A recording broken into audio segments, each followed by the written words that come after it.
It's a sign of the times that the two cars you see here, the diesel-powered 5 Series Touring and the Jaguar XF Sportbrake, are, if not endangered species, then certainly not the obvious choice that they once were, because large, handsome estate cars like this have lost ground to trendier SUVs, and where diesel was the fuel of choice, now in 2021 it is all about plug-in hybrids. However, as we're about to find out, the two diesel estates we have here remain not only desirable, but among the very best cars money can buy. Before we dive in to explain why, here's your reminder to like, subscribe and turn on notifications by tapping on the bell icon so that you catch every single CarGurus UK video when it goes live. As well as sharing with you what we like and don't like about this Jaguar D200 Sportbrake and BMW 520d M Sport Touring, we're also going to see which one is the better, more complete car out of the two. For specification, they are closely matched. Both use 2-litre 4-cylinder diesel engines with mild hybrid technology, both use 8-speed automatic gearboxes, and both feature all-wheel drive systems. In our opinion, both also look great. So the Jaguar XF is in R Dynamic S trim and the BMW is in M Sport. So rather than dwell on the subjective, let's look at something that we can measure.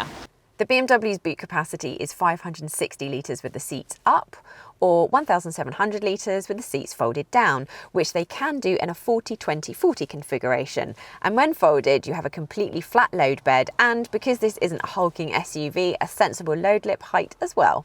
Jaguar, meanwhile, offers you 565 litres of space with the rear seats in place, rising to an identical 1,700 litres when they are folded, again in a 40-20-40 split. Sure enough, those seats also fold flat and you get a loading lip that's low to the ground and flush with the boot floor. So it's neck and neck when it comes to load lugging then, although it is worth noting that a Mercedes E-Class estate does have a little bit more room. It's unlikely that you'll have any complaints sitting in the back of either of these cars, but if legroom really is a priority, then the Jaguar has the edge. Even if you're over 6 foot, which I'm not, I'm 5'4.5", you will still find that there is plenty of headroom and legroom. One thing to note though, and this is one area where SUVs do get to play that practicality trump card, the large transmission tunnel here means if you're sitting in the middle seat, you do have to straddle that or try and squeeze both feet in one of the footwells. Let's see what the BMW is like.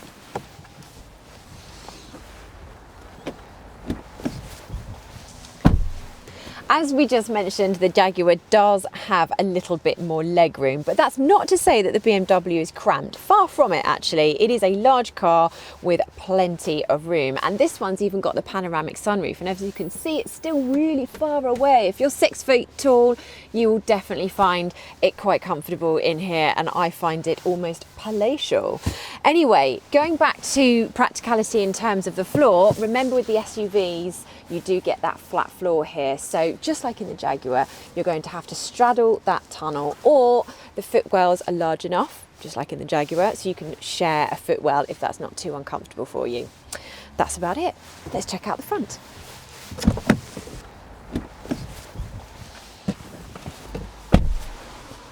These are clearly very aspirational, desirable cars, and it takes all of about 5 seconds sitting in the BMW to see why. There is plush material everywhere, and all of the items that are touched on a regular basis are beautifully designed and intuitive to operate.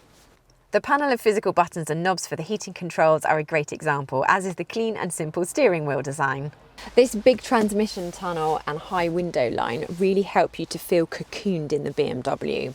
And then when it comes to storage, well, that is plentiful because you've got some in the door bins, 2 cup holders here, and a little bit of storage here, which I've currently put the key in, but there's more room for other things. And then a decent sized glove box. The only thing we don't really like is the digital dials because they're a little bit fussy and inelegant. We've no such issues with the iDrive infotainment system in the latest 5 Series, which continues to lead the field for all-round functionality. The graphics are pin-sharp, the processor lightning fast, and with gesture, voice, touch and rotary controllers to use, navigating the system's many features is generally straightforward.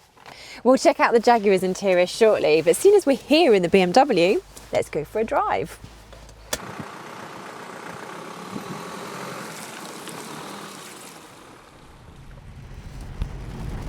Under the bonnet is a 2-litre 4-cylinder turbocharged diesel, but unless you've got the window open, you'd really struggle to know that it was a diesel.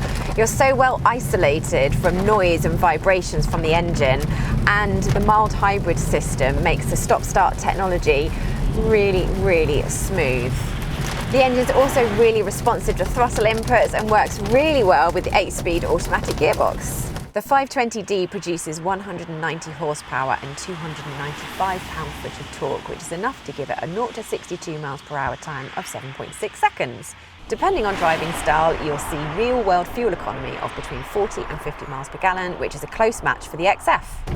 Those stats speak of a car that is very well-rounded, and unsurprisingly, that is how this BMW feels. It's no rocket ship, but it's fast enough to have fun and has enough mid-range pull to make brisk progress even when the car is fully loaded.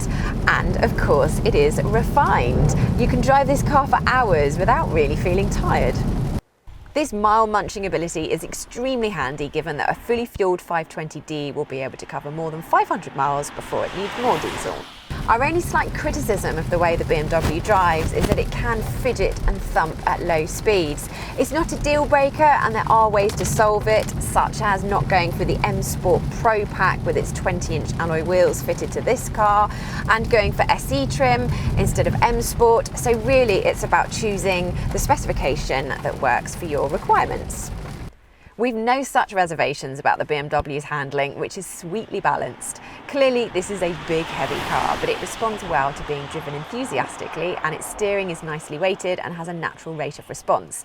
As we mentioned earlier, this particular car has BMW's xDrive all-wheel drive system, which you might want to consider for all-weather versatility.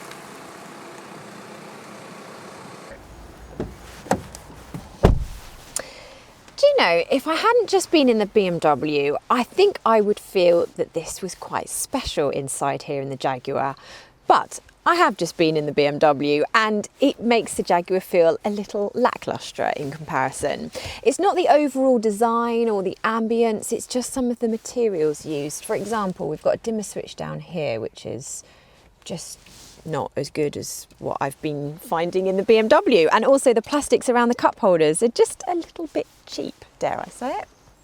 Jaguar does offer fully digital dials, but in this car we've got a mix of analog and digital. It's rather smart too, and the digital portion of the screen can be used to show anything from chip computer or audio through to sat-nav mapping. Controlling it via the scroll wheel on the steering wheel is a little fiddly, however. Most of the other control interfaces in the XF are easy to use, but you do need the car to be switched on to see what they are. Otherwise, there's just lots of gloss black panels. For example, this one here is for the driving modes, and these rotary controllers, which you can push, pull and twist, are for the heated seats and the heated controls. Another theatrical touch is that this big central touchscreen is actually slightly convex to help it blend in with the curve of the dash. The system itself is pretty good with all the connectivity features you'd expect, including Android Auto and Apple CarPlay, all accessed via a logical menu system. However, there's no escaping that BMW's iDrive is better still. As for other interior points, there's a good amount of storage. You've got some in the door bin here, 2 cup holders, a little bit more there, somewhere for your mobile phone. Quite a large storage compartment there, and a decent sized glove box, plus lots of interesting sweeps and curves.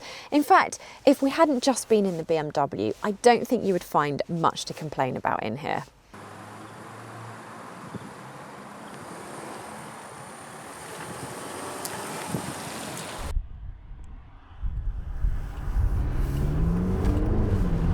Drive these cars back to back and you'll notice straight away that the Jaguar's diesel engine is more vocal.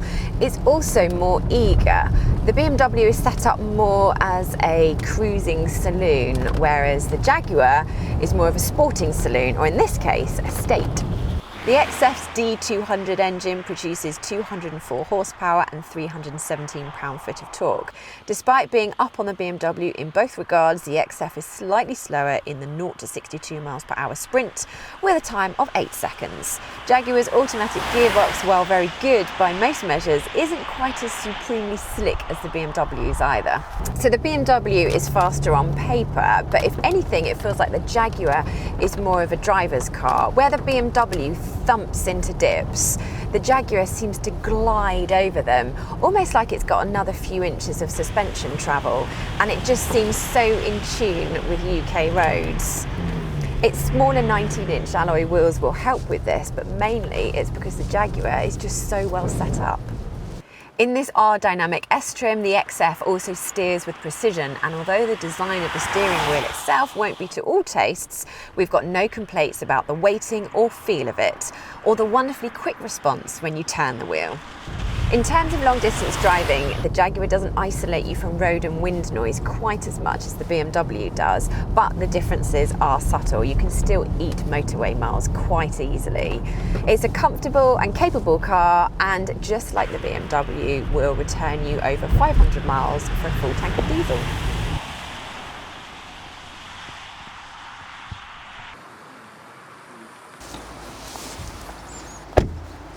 Make no mistake, while these two diesel estate cars might not be as on trend as a hybrid SUV, they are still highly desirable, extremely practical, and have significantly more driver appeal. You'd be delighted with either. In the BMW's favour is a more refined powertrain, a better infotainment system, and a more pleasant interior. The Jaguar fights back by being slightly roomier in the back, having a more composed ride and feeling sportier to drive. Both of these cars are so good that to make your mind up, it might come down to price. Now, this is where it gets a little bit complicated, because the Jaguar is £6,000 less to buy, which is a significant difference. But BMWs have really good residual value. So if you're buying on a PCP or you're leasing one, you may find that the BMW is a little bit more affordable. So you'll have to make up your own mind. For me, although they are both great cars, the BMW wins. Come on then, which one would you choose? Or would an SUV still suit you better? Let us know in the comments, and please do like and subscribe to the CarGurus UK YouTube channel, as well as heading to cargurus.co.uk to find great deals on your next car from top-rated dealers.